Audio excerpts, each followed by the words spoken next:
नमस्कार, स्वागत है आप सभी का द इकोनॉमिस्ट में। तो लेक्चर की शुरुआत करते हैं तो उससे पहले एक बात मैं आपसे कहना चाहूँगा कि ये जो लेक्चर में अभी 3 लेक्चर मैंने डाले हैं, तो अभी जो कल के जो करंट अफेयर्स थे, तो उनका ही ये पार्ट है। तो ज़्यादा सीरीज़ थी जिसके चलते जितना रात तक मैं हो सका मैंने किया, अभी जो बचा है मैंने उसको अभी डाला है। तो अभी जो आज के जो करंट अफेयर्स होंगे ना, डेली करंट अफेयर्स के हिसाब से आज का जो रिकॉर्ड होगा वो आज शाम को शुरू होगा। तो डेली रूटीन हमारी वही है, शाम को शुरू करते हैं और रात के 10-11 बजे तक जो है डेली एक के बाद एक लेक्चर आपको देखने को मिलता है। वो सारे के सारे करंट अफेयर्स के रिगार्डिंग ही होते हैं।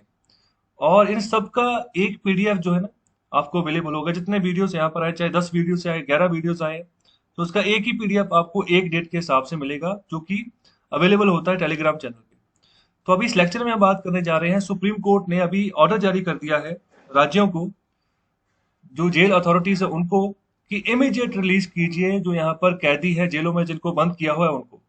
ओके, तो अभी जो प्रिजनर्स जिनको रिलीज किया जाएगा, तो यहाँ पर जिनको पहले से यहाँ पर पैरोल ग्रांट की गई थी, ओके, तो यहाँ पर या तो बेल पे पहले से वो यहाँ पर छूटे हैं, तो अभी उनके ऊपर यहाँ पर मेन फोकस किया जाएगा, उन प्रिजनर्स को छोड़ा जाएगा।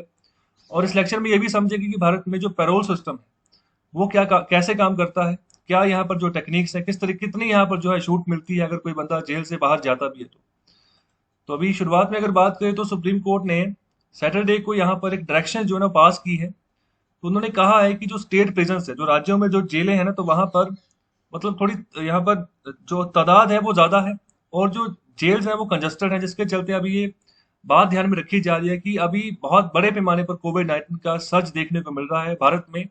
और सेकंड वेव बहुत ही घातक है, अगर ऐसे जेल में फैल जाता है तो काफी नुकसान रहेगा। ओके, तो अभी उसी के चलते यहाँ पर ये डिसीजन दिया गया है, तो यहाँ पर ऑर्डर किया गया इमीडिएट रिलीज करो all prisoners who were granted bail और parole last year in the view of pandemic। तो ये जो इंसिडेंस हुआ था ना, ये जो आजाद किया जा रहा है प्रिजनर्स को, ये ऐसा नहीं कि अभी पहली बार किया। पिछले साल जब पैंडेमिक आया था उस समय ये पहली बार हुआ था, जिस समय सुप्रीम कोर्ट ने ऑर्डर किया था यहाँ पर स्टेट अथॉरिटीज को कि यहाँ पर कुछ प्रिजनर्स को आप रिलीज कर दो, जिसके चलते यहाँ पर जो चांसेस हैं वायरस के फैलने के वो कम हो जाएंगे। ओके, तो यहाँ पर कंडीशन यही रखी हुई है कि अगर जिनको यहाँ पर पिछले साल जिसमें जिनको पिछले साल बेल ग्रांट हुई थी, जमानत मिली थी और यहाँ पर पैरोल पे वो निकले थे, तो उन्हीं को यहाँ पर अभी फोकस किया जाएगा इस साल भी। ओके, तो अभी बात कर रहे हैं कि जो बेंच जिसने ये डिसीजन दिया है, तो उस बेंच में chief justice N V Ramana थे, इसके अलावा जस्टिस एल नागेश्वर राव थे, और यहाँ पर सूर्यकांत, ओके, तो ये भी जस्टिस वहां पर थे। यहाँ पर थ्री बेंच जस्टिस यहाँ पर बेंच था, 3 जजेस का बेंच था, जिन्होंने यहाँ पर ये ऑर्डर पास किए। तो उन्होंने कहा है कि सभी वो प्रिजनर्स जिनको मार्च पिछले साल यहाँ पर अलाउ किया गया था कि वो जेल से बाहर जाएं बेल के ऊपर, ओके, तो यहाँ पर ये सब कुछ हुआ था through high power committees. Okay, तो यहाँ पर राज्यों ने, यूटीज ने हाई पावर कमेटीज बनाई थी जिन्होंने ये पूरा डिसीजन लिया। ओके, तो मतलब ये भी ध्यान में रखा गया कि कुछ को खूंखार अपराधी है उसको नहीं छोड़ देना है। ओके, मतलब जो बाहर जाके फिर कत्लेआम शुरू कर दे, तो ये सब चीजें ध्यान में रख के ही यहाँ पर जो है लोगों को, प्रिजनर्स को भेजा गया, बाहर निकाला गया। ओके, तो ये हाई पावर कमेटीज थी, ये भी सुप्रीम कोर्ट के द्वारा ही बनाई गई थी पिछले साल। तो अभी जो पिछले साल बाहर निकाले थे, अभी उन्हीं को ही दोबारा से यहाँ पर जो है रिलीफ दिया जाएगा। तो यहाँ पर दोबारा से कमेटीज के पास मुद्दा नहीं जाएगा ये। ओके, तो यहाँ पर ये सारा काम होगा without reconsideration by the committees. Okay, तो यहाँ पर सीधे डायरेक्ट इमीडिएट इफेक्ट से इनको अभी जेल से बाहर निकालना है, जितने भी प्रिजनर्स यहाँ पर एलिजिबल है बाहर निकलने के लिए। और इसके अलावा यहाँ पर बात की जा रही है, तो कोर्ट यहाँ पर कह रहा है कि यहाँ पर कोई डिले नहीं होनी चाहिए। यहाँ पर जब प्रिजनर्स को रिलीज करना है कोई डिले नहीं होनी चाहिए। और इसके अलावा ये भी बात कर रहे हैं कि यहाँ पर जो भी ऐसे कैदी जिनको पैरोल पहले ग्रांट की गई थी, ओके, तो पहले जो ऑर्डर्स थे उनको अच्छे तरीके से माना है, तो उन्हीं को ही अब दोबारा जो है अभी मैक्सिमम 90 दिनों की पैरोल जो है वो अभी दी जाएगी। ओके, तो जब तक यहाँ पर पैंडेमिक है उस तरीके से यहाँ पर 90 दिनों की ये पैरोल फिलहाल दे रहे हैं। फिलहाल जो नॉर्मल पैरोल मिलती है वो इतनी ज्यादा नहीं होती है। ओके, तो नॉर्मल कितनी होती है उसके बारे में मैं आगे चर्चा करता हूँ। और इसके अलावा यहाँ पर प्रीवियस जजमेंट के हिसाब से यहाँ पर टिप्पणी करते हुए यहाँ पर उन्होंने कहा है कि अथॉरिटीज यहाँ पर बचें। ओके, यहाँ पर जो मैकेनिकली अरेस्टिंग है ना, मतलब इंडिविजुअल्स की, तो उससे भी बचें, क्योंकि अथॉरिटीज जो पुलिस कर्मी है ना, जो यहाँ पर जेल वार्डन है, जो यहाँ पर सिक्योरिटी देख रहे हैं जेल्स की, तो उनको भी खतरा है कोरोना वायरस का। तो उनको भी कहा गया है कि मतलब बचे, अगर कोई ऐसा केस जिसको आप यहाँ पर जो है अरेस्ट करने का, जिसमें यहाँ पर कम से कम मैक्सिमम सेंटेंस जो है ना यहाँ पर जेल टर्म का 7 सालों का है, तो ये बात इनको कही गई है। मतलब ये कि कोई नया बंदा जो है ना उसको भर्ती नहीं करना, अभी जेल में नहीं डालना है। तो इस चीज से बचने के लिए यहाँ पर बात कही गई है सुप्रीम कोर्ट के द्वारा। और इसके अलावा ये भी कहा गया जो हाई पावर कमेटीज हैं to consider releasing fresh prisoners by adopting the guidelines of National Legal Service Authority। तो इसकी भी यहाँ पर ये जो प्रावधान इसके अंतर्गत है, तो इसको भी यहाँ पर फॉलो अप करने की बात कही गई है सुप्रीम कोर्ट के द्वारा।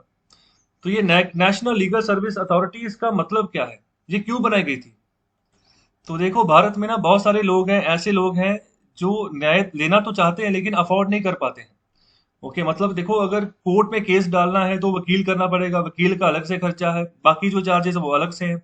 ओके, तो अभी ये नेशनल लीगल सर्विस अथॉरिटी है, ये उन्हीं लोगों की मदद करती है जो लोग अपना केस नहीं लड़ पाते, उनको सहायता प्रदान की जाती है। ओके, तो यहाँ पर ये मतलब इस टर्म में यहाँ पर सर्विस प्रोवाइड करती है। Okay, national legal service authority. आपने ये कमेंट बॉक्स में आंसर करना है, इसको कब बनाया गया था। ओके, तो चलिए आगे बढ़ते हैं। और आगे यहाँ पर बात की जा रही है कि कुछ प्रिजनर्स को, कुछ जेलों को देश में ऑब्जर्व करते हुए, ओके, यहाँ पर पाया गया कि ओवरबर्डन है, मतलब कि जो इनकी खुद की कैपेसिटी है उससे ज्यादा यहाँ पर जो है जेल में कैदियों को डाला हुआ है। तो ये बातें ऑब्जर्व की गई यहाँ पर सुप्रीम कोर्ट के 3 जजेस बेंच के द्वारा। तो यहाँ पर उन्होंने यहाँ पर नोटिस किया है कि यहाँ पर जो रिक्वायरमेंट है, ओके, डीकंजेशन की, तो यहाँ पर ये मैटर ऑफ कंसर्निंग है रिगार्डिंग द हेल्थ। और अगर बात करें अपने भारत के संविधान की, तो वहां पर राइट टू लाइफ जो है ना, वो एक इंपॉर्टेंट राइट है, हमारा फंडामेंटल राइट, उसको नहीं छीन सकते हैं हम। तो इसीलिए यहाँ पर संविधान जो है ना भारत का, वो मजबूर करता है सुप्रीम कोर्ट को कि वो ऐसे एक्शन ले।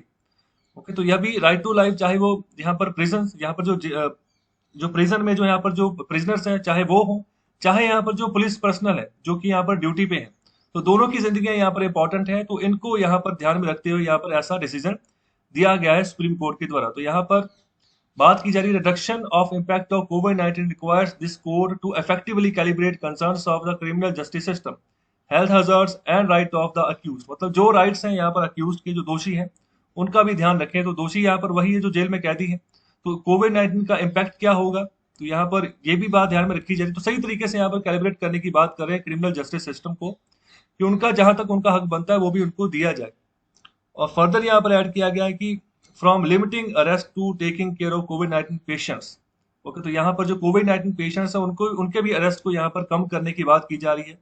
सो there is a requirement for effective management of pandemic from within the prison walls. तो अच्छे से मैनेजमेंट यहाँ पर होनी चाहिए। जो जेल की दीवारें के अंदर जो यहाँ पर प्रशासन काम कर रहा है, उसका दायित्व बनता है कि किस तरीके से अभी इन सबको यहाँ पर सही तरीके से रिलीज करना है। ऐसा ना हो कि रिलीज करते समय भी यहाँ पर जो है कोरोना वायरस फैलने के यहाँ पर चांसेस बढ़ जाए।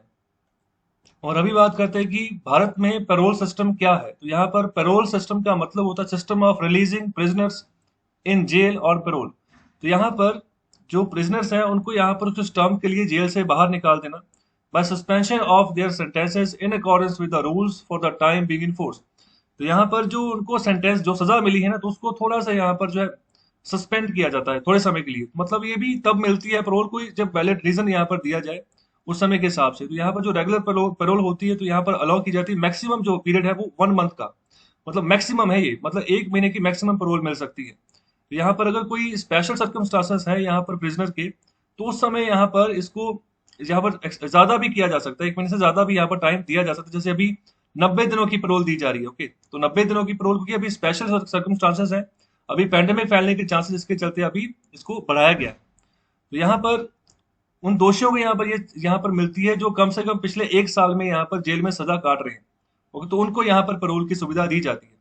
और दूसरा, कि काम कैसे करती है, तो यहाँ पर ऐसा होता है कि जो प्रिजनर होता है उसको रिलीज किया जाता है, फरलो, मतलब बाहर निकाल दिया जाता है कम से कम यहाँ पर 14 दिनों के लिए। 1 साल में यहाँ पर 14 दिन की ही पैरोल जो है ऑफिशियली मिलती है।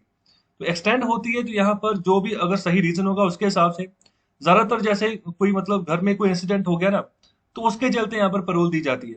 अगर कोई डेथ वगैरह हो जाती है तो उस समय यहाँ पर पैरोल पे छोड़ा जाता है कि जो उनकी एक्टिविटीज है वो मतलब वहां पर कर रहे हैं, फिर वापस जो है उनको फिर जेल में डाल दिया जाता है।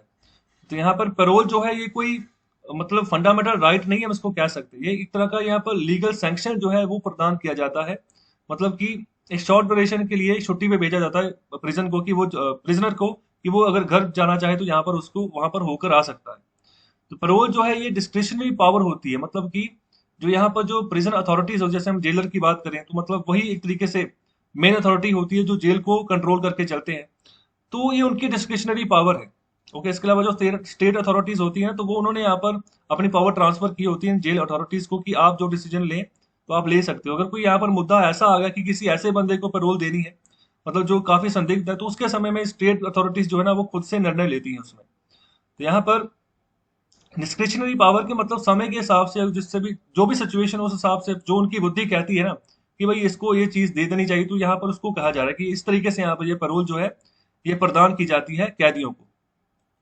और आखिर में यही बात करें कि कौन यहाँ पर पैरोल दे सकता है भारत में किसी भी कैदी को, तो यहाँ पर जो स्टेट गवर्नमेंट है, और यहाँ पर जो अथॉरिटी, जिस कोई भी अथॉरिटी जिसको स्टेट गवर्नमेंट ने यहाँ पर जो है पावर दी रखी है अपने बिहाफ पर कि वो जो है काम करे पैरोल पे, यहाँ पर प्रिजनर्स को छोड़े। तो यहाँ पर जो भी कंडीशंस होंगी उसके हिसाब से, तो यहाँ पर अगर किसी को भी पैरोल के ऊपर रिलीज करना है, तो यहाँ पर जैसे कुछ केस ऐसे आते हैं, जैसे मैंने शुरुआत में बात की है, जैसे कोई सीरियस इलनेस हो गया, बुखार चढ़ गया, मतलब एक ऐसी बीमारी लगी है उस प्रिजनर को कि मतलब उसको अभी जेल से बाहर निकालना बहुत जरूरी है, तो ये भी कई बार चांसेस आ जाते हैं, कई बार डेथ हो जाती है उसके चांसेस आ जाते हैं, या फिर डेथ हो जाती है किसी भी यहाँ पर फैमिली मेंबर की, तो अब भी यहाँ पर बाहर निकालना पड़ता है। तो ये सिचुएशंस रहती हैं जिसके चलते ज्यादातर पैरोल दी जाती है। तो ये था ओवरऑल सिनेरियो, जिसके चलते पैरोल के ऊपर अभी जो है जो एलिजिबल जो प्रिजनर्स हैं उनको इमीडिएट इफेक्ट से रिलीज किया जाएगा, बाहर निकाला जाएगा जेलों में से।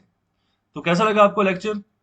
अपना फीडबैक जरूर दें, इस लेक्चर को शेयर करें ज्यादा से ज्यादा, चैनल को लाइक करें, सब्सक्राइब करें। बहुत बहुत शुक्रिया, धन्यवाद।